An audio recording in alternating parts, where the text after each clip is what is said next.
नमस्कार। एक बार फिर से आप सभी का सोशल स्टडी क्लासेस में स्वागत है। राजस्थान ज्योग्राफी को लेकर हम चर्चा कर रहे हैं और आज की क्लास में राजस्थान के बॉर्डर को लेकर हमको चर्चा करनी है, बात करनी है। राजस्थान के बॉर्डर मतलब राजस्थान की सीमा, वो चाहे अंतर्राष्ट्रीय सीमा हो चाहे अंतर्राज्यीय सीमा हो, हर एक पॉइंट को जो एग्ज़ाम में पूछा जाता है कवर करेंगे और काफ़ी बारीकी से हर एक लाइन को समझते हुए हम चलेंगे और आगे बढ़ेंगे। पहला पॉइंट हमारा जो है वो रेड क्लिफ लाइन है, क्योंकि राजस्थान के लिए सबसे महत्वपूर्ण और सबसे इम्पोर्टेंट अगर क्वेश्चन पूछे जाते हैं तो रेड क्लिफ रेखा से पूछ लिए जाते हैं। तो रेड क्लिफ लाइन को लेकर हम थोड़ी सी चर्चा करते हैं। राजस्थान का मैप आपके सामने है और राजस्थान के मैप में आप देख सकते हो, आपको एक रेड लाइन दिख रही है यहाँ से लगाकर बाड़मेर तक। तो रेड क्लिफ रेखा जो है वो राजस्थान में लगभग 1070 किलोमीटर की दूरी तय करती है। 1070 किलोमीटर।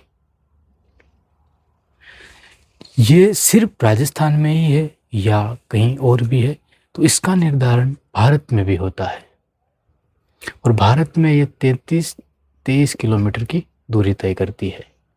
इम्पोर्टेंट पॉइंट है दोनों, इनको लिख लेना। टॉपिक डालना भारत की राजस्थान की अंतर्राष्ट्रीय और अंतर्राज्यीय सीमा। अभी पूरा टॉपिक चलेगा हमारा। पहला पॉइंट लिखना red Cliff line, red Cliff border, ठीक है। जो भी आप लिखना चाहो उसमें लिखना कुल लंबाई 1070 किलोमीटर, कोष्टक में लिखना राजस्थान, कुल लंबाई 3323, कोष्टक में लिखना भारत, ठीक है। ये हमारा पहला पॉइंट यहाँ पे कंप्लीट होगा। अब आगे चलते हैं। इस रेड क्लिफ लाइन में क्वेश्चन ये भी उठाए जाते हैं कि कहाँ से शुरू होती है, तो ये है हिंदूमल कोट। तो यहाँ पे लिखना आप हिंदूमल कोट। हिंदूमल कोट गंगानगर से लगा के, राजस्थान की हम बात कर रहे हैं, हिंदूमल कोट गंगानगर से लगा के इसका जो एंड होता है वो बाकासर बाड़मेर। तो यहाँ पे हम लिख सकते हैं बाकासर बाड़मेर।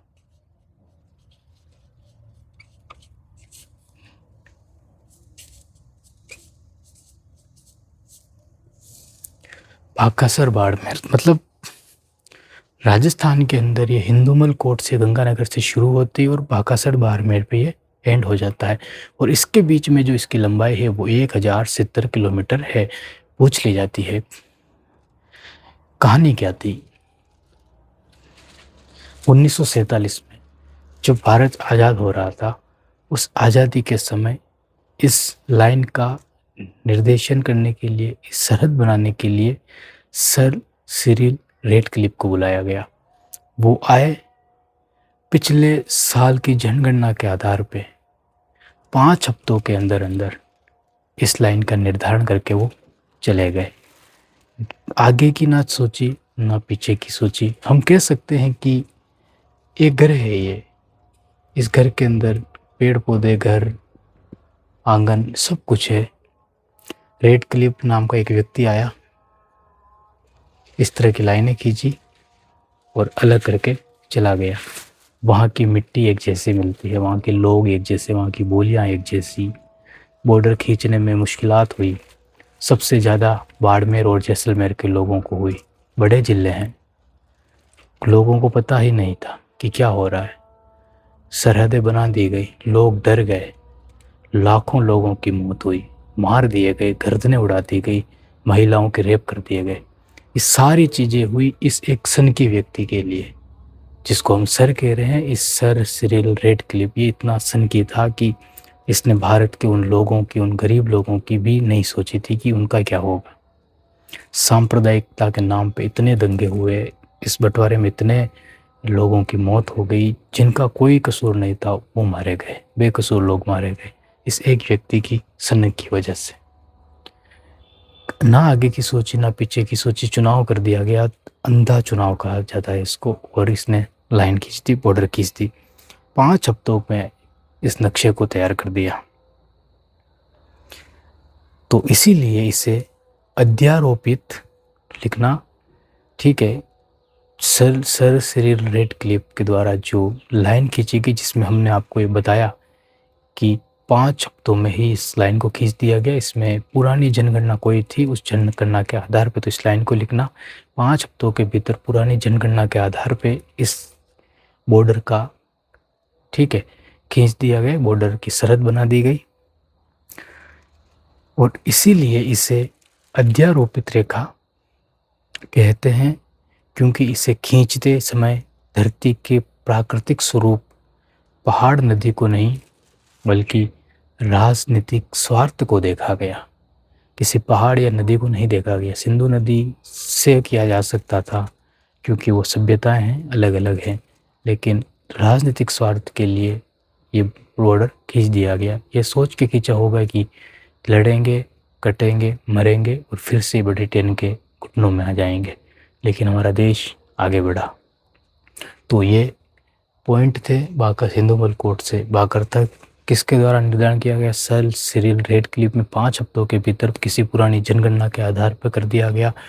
कोई आगे पीछे की नहीं सोची गई और इसीलिए इसे अध्यारोपित रेखा कहा जाता है। तो क्वेश्चन पूछा जा सकता है कि अध्यारोपित रेखा क्यों कहा जाता है? इसलिए क्योंकि ये लाइन राजनीतिक स्वार्थ को लेकर खींची गई थी। ठीक है, आगे चलते हैं।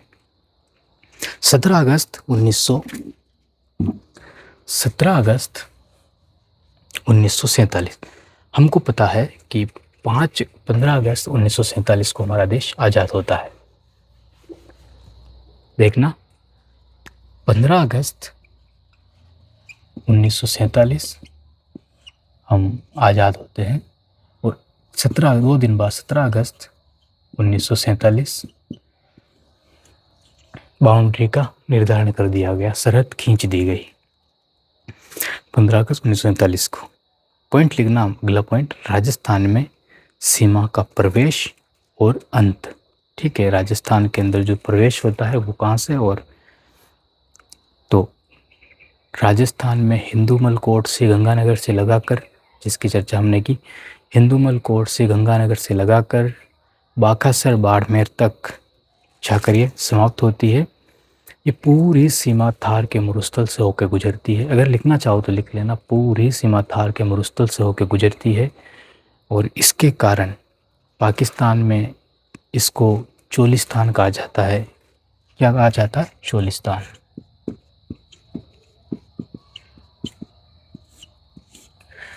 मरुस्थल से होकर गुजरती है, पाकिस्तान में इसको चोलिस्तान कहा जाता है।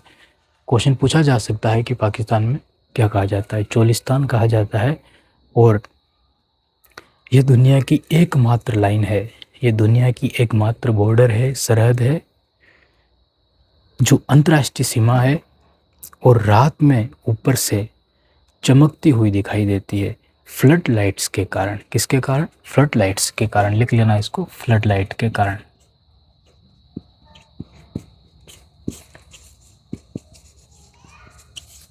फ्लड लाइट्स के कारण ये चमकती हुई दिखाई देती है। इस पॉइंट को लिखिए, फिर आगे चलते हैं। इतने सारे क्वेश्चन बन रहे हैं राजस्थान को लेकर, एक क्वेश्चन और बनाया जा सकता है इस रेखा को लेकर। देखो, क्वेश्चन वहीं से पूछे जाएंगे, घुमा के पूछ लिए जाएंगे। अब राजस्थान की कुल स्थलीय सीमा की अगर हम बात करें सबको मिला के, तो वो 5220 है, 5920। ठीक है, इसका 18% ये लाइन है, मतलब 1/5 भाग। ये तीनों क्वेश्चन बनाए जा सकते हैं। कुल स्थलीय सीमा 5220, 18% ये बॉर्डर हिस्सा रखता है, ये सरहद हिस्सा रखती है, लगभग 1/5 भाग। क्वेश्चन एक तरीके से और घुमाया जा सकता है, उसको भी ध्यान में रखना। भारत की लंबाई है 33-23 किलोमीटर। इस बॉर्डर की पूरे भारत में लंबाई है 33-23, इसका 1/3 भाग है। तो राजस्थान का तो 1/5 भाग है और भारत का 1/3 भाग है। 10 से 70 किलोमीटर की कौन रखता है? राजस्थान रखता है। ठीक है, तो ये पॉइंट भी इंपॉर्टेंट है, क्वेश्चन पूछा जा सकता है, लिख लेना। दोनों पॉइंट लिखने हैं। ये राजस्थान की कुल स्थलीय सीमा, उसमें 18% का हिस्सा ये बॉर्डर रखता है, 1077 किलोमीटर रखता है, मतलब 1/5 भाग। यही भारत की बात करें तो 33-23 जो टोटल, देखो भारत की नहीं पढ़ रहे हैं जियोग्राफी, तो भारत की स्थलीय सीमा की बात नहीं करें, भारत के अंदर रेडक्लिफ लाइन जितनी है उसका 1/3 भाग राजस्थान रखता है। ठीक है, ये 1/3 भाग, तो ये भी देख लेना। 1/3 भाग मतलब 33% है अपने आप में, 33%, 33.33% के आसपास का हिस्सा ये रखती है। ये दोनों पॉइंट लिखिए, फिर आगे चलते हैं।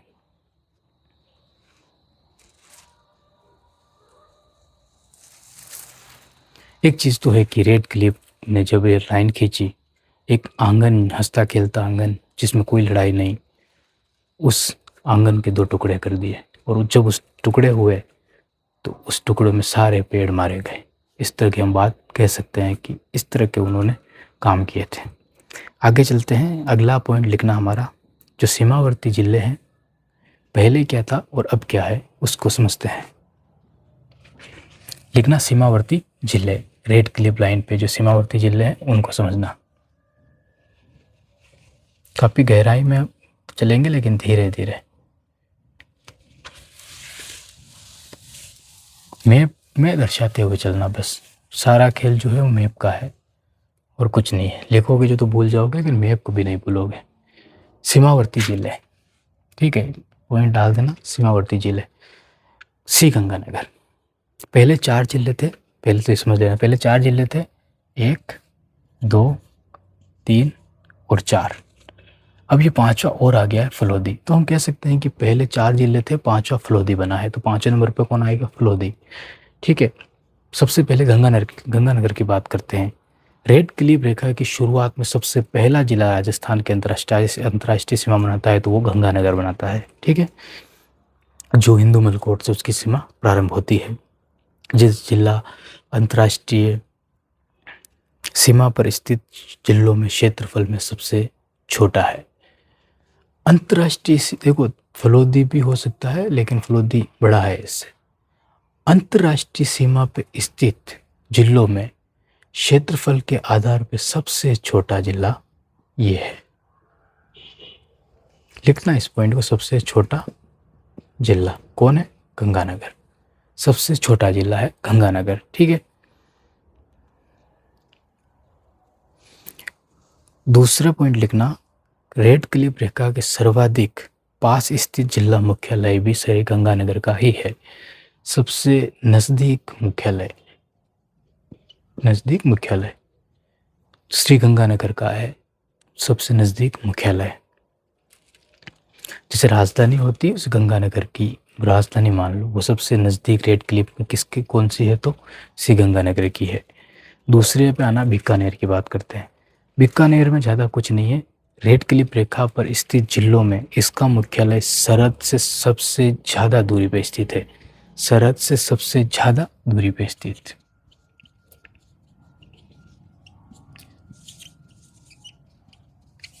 तो ये है बीकानेर और सबसे ज़्यादा दूरी पर स्थित है। तीसरा है फलोदी, नया है, न्यूनतम बनाया गया है। ठीक है, इसका फैक्ट लिखना, अब राजस्थान की न्यूनतम सबसे कम अंतर्राष्ट्रीय सीमा बनाने वाला जिला फलोदी है। इससे पहले यह रिकॉर्ड बीकानेर के नाम था। समझना इसको, ये क्षेत्रफल में सबसे छोटा है, ये सबसे कम सीमा बनाने में छोटा है। सबसे कम सीमा बनाता था पहले बीकानेर, अब सीमा बनाता है सबसे कम अंतर्राष्ट्रीय फलोदी। लिखना इस पॉइंट को, सबसे कम सीमा बनाने में पहले बीकानेर था, अब फलोदी है। चौथा है जैसलमेर, सरहद का सुल्तान, जिसको हम कह सकते हैं सबसे लंबी सीमा बनती है। रेड क्लिफ स्थित जिलों में यह क्षेत्रफल में सबसे बड़ा जिला है। देखो जिले कच्छ सबसे बड़ा है, फिर लेह लद्दाख का लेह सबसे बड़ा है, और फिर क्षेत्रफल में जैसलमेर सबसे बड़ा है। टोटल ओवरऑल बात करें तो, और राजस्थान में सबसे बड़ा जिला जैसलमेर है। जैसलमेर न केवल भारत का तीसरा बड़ा जिला है, ये कह सकते हैं।